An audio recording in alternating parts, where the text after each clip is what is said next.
આપ સર્વોને હેતપૂર્વક જય શ્રી સ્વામિનારાયણ। આજની સત્સંગ કથા વાર્તા નિજ મંદિર સાવરકુંડલા। આજની સત્સંગ કથા વાર્તામાં આપને શ્રીમદ સત્સંગી જીવનની કથા સાંભળશું। અધ્યાય 5। સુવ્રત મુનિ કહે છે, હે રાજન, એક સમયને વિશે સર્વે મુનિઓ મારા દર્શન કરવા અહીં પધારે। આ પ્રમાણે ભગવાન શ્રી નારાયણે હૃદયથી યાદ કરેલા મરીચ્યાદિક મુનિઓ ભગવાન શ્રી નારાયણના દર્શનાર્થે બદરિકાશ્રમમાં પધાર્યા। પૃથ્વી ઉપર અનેક તીર્થોની યાત્રા કરી જગદ્ગુરુ ભગવાન શ્રી નારાયણના પ્રત્યક્ષ દર્શનથી સંપૂર્ણ તીર્થયાત્રાના ફળને પ્રાપ્ત કરવા ઈચ્છતા સર્વે મુનિઓ બદરિકાશ્રમને વિશે આવ્યા। હવે દર્શનાર્થે પધારેલા ઋષિઓની નામાવલી વર્ણવતા કહે છે કે મરીચી, વસિષ્ઠ, અત્રિ, એકત, દ્વિત, ત્રિત, કશ્યપ, ભરદ્વાજ, શાકલ્ય, ભૃગુ, અંગિરા, હારિત, ગૌતમ, કણ, યાજ્ઞવલ્ક્ય, પરાશર, શિશંપાયન, ઔર્વ, વિશ્વામિત્ર, આસુરી, સંવર્ત, બભ્રુ, મૈત્રેય, બૃહદશ્વ, લોમશ, ઉતત્ય, ઇન્દ્ર પ્રમિતિ, વૈશપાયન, દેવલ, પુલસ્ત્ય, પુલ, ગર્ગ, શક્રી, વોઢુ, બૃહસ્પતિ, વામદેવ, પંચશીક, પ્રચેતા, કદર્મ, ક્રતુ, જૈગીશવ્ય, સુમંતુ, વાલ્મીકી, ચ્યવન, અરુણી, કાત્યાયન, જરત્કારુ, આસ્તિક, વિભાંડ, ઋષ્યશૃંગ, શરદ્વાન, શમીક, જૈમિની, યતિ, અષ્ટાવક્ર, પાણિની, માંડવ્ય, શાકટાયન, કૃષ્ણાત્રેય, સ્થૂલશિરા, શુનક, ગાર્ગ્ય, તિત્તિરી, કાલવૃક્ષીય, ઉત્તંક, નાચિકેત, માઠર, મૌંજાયન, પરનાદ, બૃહદાગ્નિ, પર્વત, જાતુકર્ણ્ય, રુચિક, હરિશ્મશ્રુ, અંશુમાન, વૈતંડી, શાર્પાણી, કઠ, તાંડ્ય, ગાલવ, અગ્નિવેશ્ય, કૌંડિન્ય, શાંડિલ્ય, ભાલુકી, શ્વેતકેતુ, વિપુલ, મંકી, ગૌરશિરા, ભાંડાયની, જયંત, માંડુકે, શાર્કર, કણાદ, કવશ, પિપ્પલાયન, ભાગુરી, કક્ષિવા, ઇદમવાહ, પૈલ, વત્સ, ગૌરમુખ, જાબાલી, ઉપમન્યુ, શુક,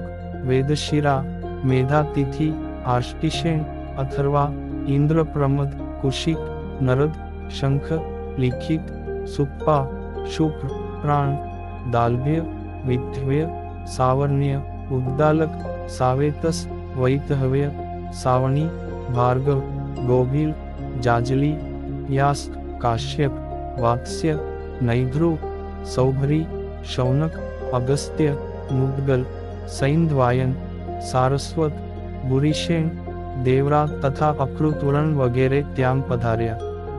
હે રાજન, મરીચ્યાદિક 139 મુનિઓ પોતાના શિષ્ય મંડળ સાથે તથા બીજા પીપ્પલાદ વગેરે મહર્ષિઓ પણ કૈલાસ પર્વતની સમીપમાં આવેલા બદરિકાશ્રમને વિશે ભગવાન નારાયણના આશ્રમમાં પધાર્યા। હવે ગંગાજીનું મહાત્મ્ય કહે છે જે બદરિકાશ્રમમાં પધારેલા મુનિઓએ તે આશ્રમની સમીપમાં જ વહેતી ભાગીરથી ગંગાના દર્શન કર્યા। આ ગંગાજીનું જળ શ્વેત છે અને તેમાં પ્રાતઃકાલીન સૂર્યના કિરણોથી ચળકતા ચંચળ તરંગોની વિચિત્ર રચના થાય છે।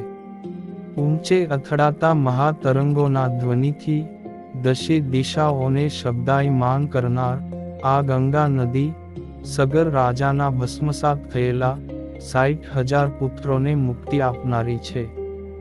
ભગવાન શ્રીનારાયણ તેમાં નિત્ય સ્નાન કરતા હોવાથી તે ગંગાજી અતિ પવિત્ર છે।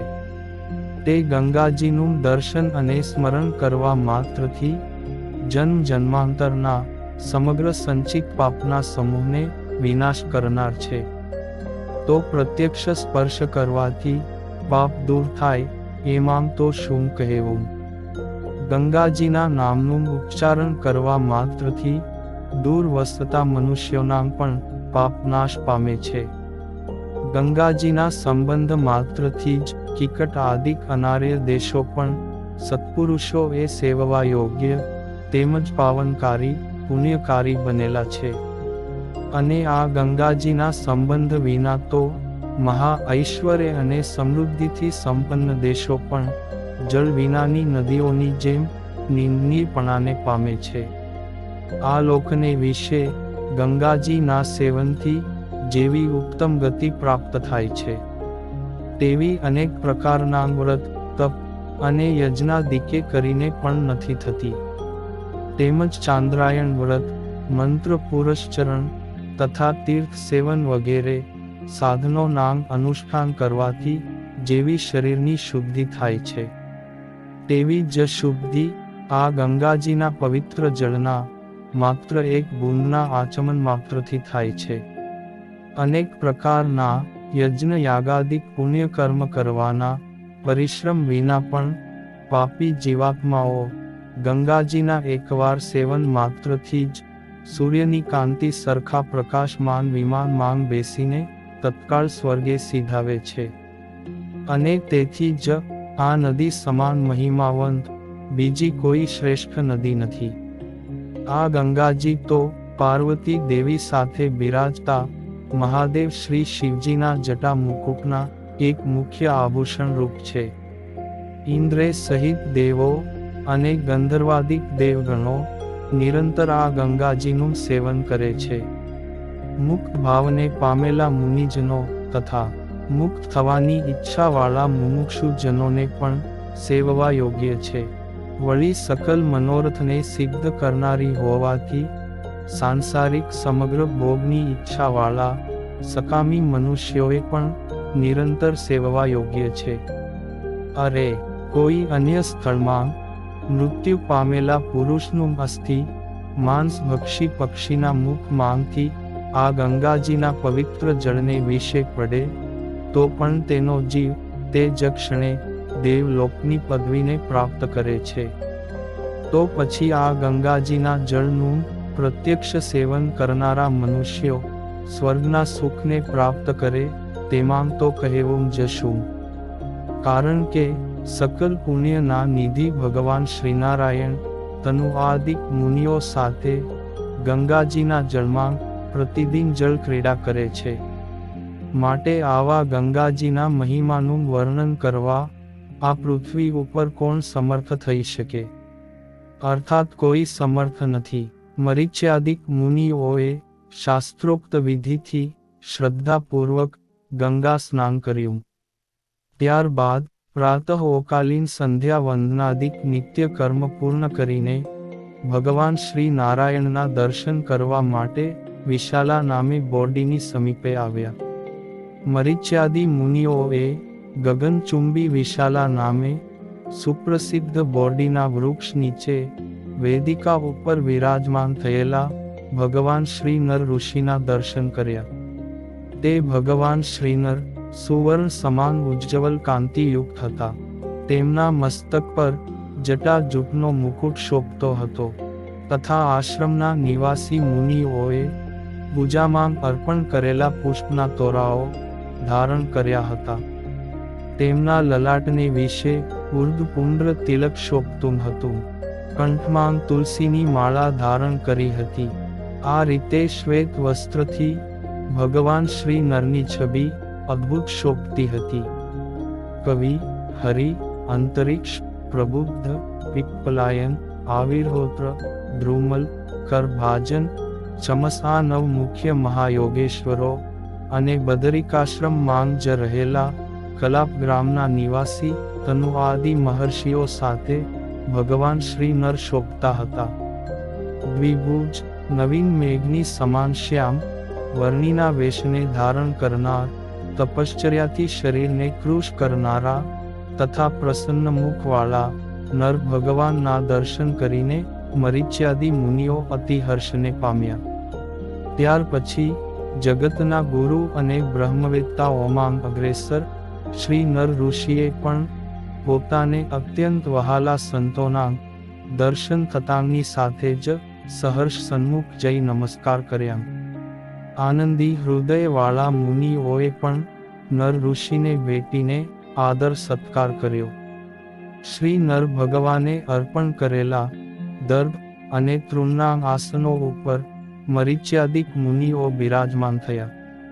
ત્યારબાદ બ્રહ્મવેત્તાઓ પણ જેમનું પૂજન કરે છે એવા નર ઋષિએ પાદ્ય, અર્ઘ્ય વગેરે પૂજા સામગ્રીથી પૂજનીય મહર્ષિઓનું પૂજન કર્યું.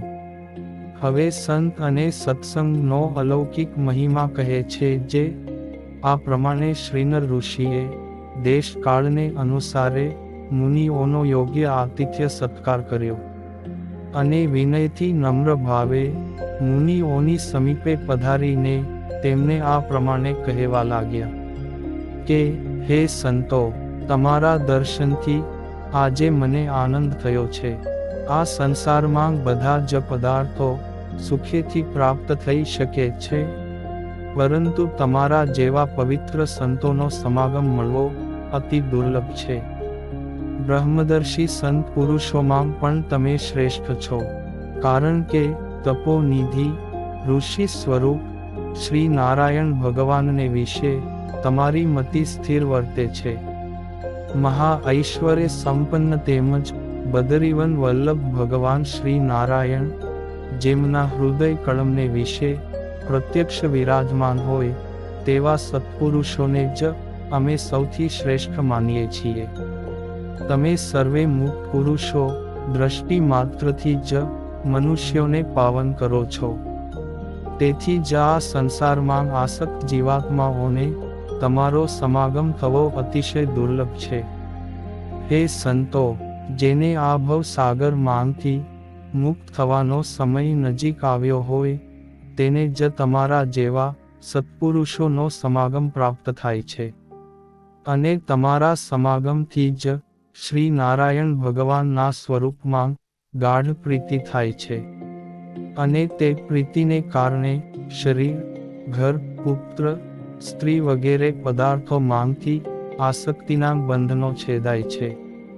પંચ વિષયો માંગથી બુદ્ધિ પાછી પડે છે અને બ્રહ્માદિ દેવતાઓને પણ દુર્લભ એવા પરમ પદની પ્રાપ્તિ થાય છે. જીવાત્માઓને અભય દાન આપવા રૂપ પરોપકાર કરનારા, તીર્થાટનના મીઠથી વિચરણ કરનારા તેમજ ભગવદ સ્વરૂપને વિશે મનની અખંડ વૃત્તિ રાખનારા આપ જેવા સત્પુરુષોને કોની ચંદ્ર ઉપમા આપી શકાય? અર્થાત તમારા સમાન બીજું કોઈ પણ આત્મકલ્યાણ કરવા ઉપકારી નથી. દયાળુ સ્વભાવના સત્પુરુષો સ્વાભાવિક રીતે જ પરોપકારી હોય છે અને તેમાં પણ તમારા જેવા ભગવત ભક્તો તો નિશ્ચય અતિશય પરોપકારી હોય છે. હે પ્રભુને વહાલા સંતો, તમે અત્યારે ઉત્તમ સમયે પધાર્યા છો, કારણ કે હમણાં જ તમને અનંત જીવાત્માઓનું શ્રેય કરનારા મહા ઐશ્વર્ય મૂર્તિ ભગવાન શ્રીનારાયણ દર્શન આપશે.